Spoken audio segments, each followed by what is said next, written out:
नमस्कार दोस्तों, welcome back to our YouTube channel. आज एक ऐसी मूवी के बारे में मैं आपसे बात करने वाला हूं जिसमें दिखाया जाएगा कि कैसे एक आदमी अपने परिवार की ज़िंदगी को बेहतर बनाने के लिए एक डिसीजन लेता है और वो डिसीजन उसकी लाइफ का सबसे भयानक डिसीजन बन जाता है और उसे पता भी नहीं चलता। जी हाँ, मैं बात कर रहा हूँ आडू जीविथम द गोट लाइफ मूवी के बारे में। इस मूवी में मलयाली हीरो पृथ्वीराज सुकुमारन ने गजब का रोल अदा किया है, आप भी देख के चौंक जाएंगे। इस मूवी के सीन्स, स्टोरी एंड कैरेक्टर इतने रियल लगते हैं जैसे कि सब कुछ आपके सामने हो रहा हो। पृथ्वीराज सुकुमारन का जो ट्रांसफॉर्मेशन यहाँ इस मूवी में किया गया है और साथ में जो उन्होंने किरदार में घुसकर दिल से एक्टिंग की है, उस हिसाब से मुझे तो लगता है कि ऐसी एक्टिंग इंडिया में तो पहली बार ही किसी हीरो ने परफॉर्म की है।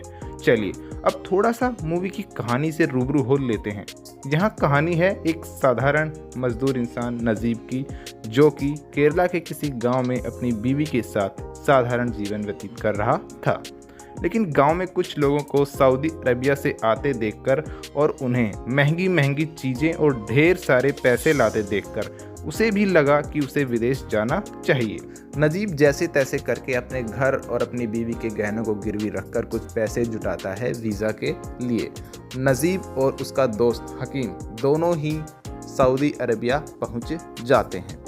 वहाँ पर वो गलत आदमी से मिलते हैं क्योंकि उस दिन जिस कंपनी में वो काम करने वाले थे उस कंपनी की छुट्टी रहती है और वो एक गलत आदमी से वहाँ पर मिल लेते हैं, जो कि उनकी ज़िंदगी की सबसे बड़ा जो गलती है वो माना गया है इस मूवी के अंदर। अब वह आदमी उनको ऐसी जगह पर लेके चला जाता है जहां दूर दूर तक रेगिस्तान ही दिखता है और कोई इंसान, कोई परिंदा वहां पर नहीं दिखता है उन दोनों को। इन दोनों को अलग अलग कर दिया जाता है, दोनों को अलग अलग जगह पर वो शेख जो उनको मिला था वो उनको अलग अलग जगह पर छोड़ देता है। वहाँ इनसे गधे की तरह काम करवाया जाता है, खाना और पानी भी इनको समय से नहीं मिल पाता है और इसके बाद ये कैसे अपने जीवन को कई साल उस रेगिस्तान में भूखे प्यासे रहकर बिताते हैं, देखकर आपको भी रोना आ जाएगा। ये ऐसी कहानी है जिसमें मल्टी लैंग्वेजेस यूज़ की गई हैं। इसमें मलयालम, हिंदी, तेलुगु और अरब भाषा का उपयोग किया गया है और यहाँ पर अरब लैंग्वेज तो ऐसी है कि वो सिर्फ इस मूवी के अंदर बोलने वाले को ही समझ आती है, सुनने वाले को एक भी अक्षर समझ नहीं आता है।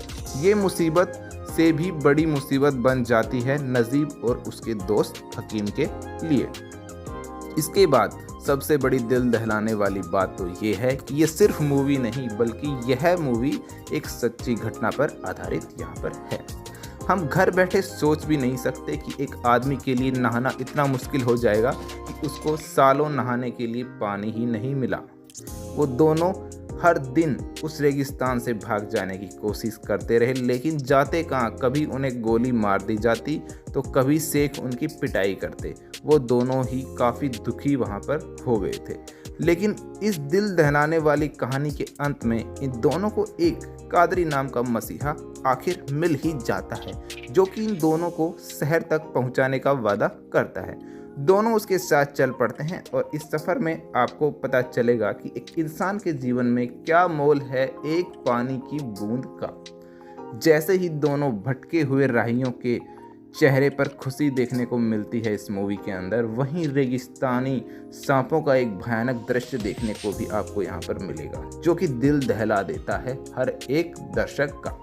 वो जैसे तैसे करके सांपों से बच निकलते हैं, लेकिन दूर दूर तक अब भी कोई मंजिल नज़र नहीं आ रही थी। उनकी आंखें उस नज़ारे को देखकर काफ़ी दुखी महसूस कर रही थी और हर पल बस ऐसा लग रहा था कि पता नहीं नजीब और हकीम वापस भारत लौट पाएंगे भी या नहीं। तो दोस्तों, इस मूवी का हर एक पल आपकी भावनाओं से जुड़ा हुआ है और आप मूवी के हर एक सेकंड को मूवी की स्क्रीन पर बिताने वाले हैं, इस बात की गारंटी है। आप मूवी को देखते टाइम सीट को एक सेकंड के लिए भी छोड़ नहीं पाएंगे। तो दोस्तों, मूवी में पृथ्वीराजन सुकुमारन की जो एक्टिंग है और ट्रांसफॉर्मेशन जो हुआ है, उसके बिना आप कभी भी कहानी की फीलिंग से अटैच नहीं हो पाते, ये मेरा वादा है। कहानी के जो सीन्स हैं और कलर्स हैं वो इतने रियल हैं, चाहे वो वाइड एंगल के मानो या फिर आप क्लोज जो भी सीन हैं उनको मानो, सभी में बेजोड़ मेहनत नज़र आती है। मेरी राय से तो यह मूवी भारत के इतिहास में खास जगह बनाने वाली है और नेशनल अवार्ड की हकदार भी बन सकती है, मुझे ऐसा लगता है। ये तो कुछ मोटा मोटा रिव्यू मैंने आपको दिया है आडू जीवितम द गोट लाइफ के बारे में। बाकी हर एक पल को पर्सनली आप फील करने के लिए प्लीज़ सिनेमा में जाकर मूवी देखिए, क्योंकि मूवी सिर्फ पैसा वसूल ही नहीं बल्कि बहुत ही एक्स्ट्रा पैसा वसूल है। अंत में पृथ्वीराजन सुकुमारन सर को उनकी सुपर डुपर एक्टिंग के लिए दिल से मैं तो 5 स्टार रेटिंग देता हूं, और इस एक्टिंग के लिए तो सभी भारतीयों को अपना कंट्रीब्यूशन मूवी को देखकर करना चाहिए। बोलो है कि नहीं? क्योंकि मुझे तो लगता नहीं है कि इतनी जानदार एक्टिंग खुद पृथ्वीराज सुकुमारन भी फिर से परफॉर्म कर पाएंगे। मेरी तरफ से तो मूवी 5 आउट ऑफ 5 है। आपकी क्या राय है कमेंट बॉक्स में ज़रूर बताएं। अगर आप चैनल पर नए हैं तो प्लीज़ चैनल को सब्सक्राइब कीजिए। Thanks for watching our video. ऐसे ही आपके लिए लेकर आते रहेंगे नई मूवीज़ के रिव्यूज़। धन्यवाद।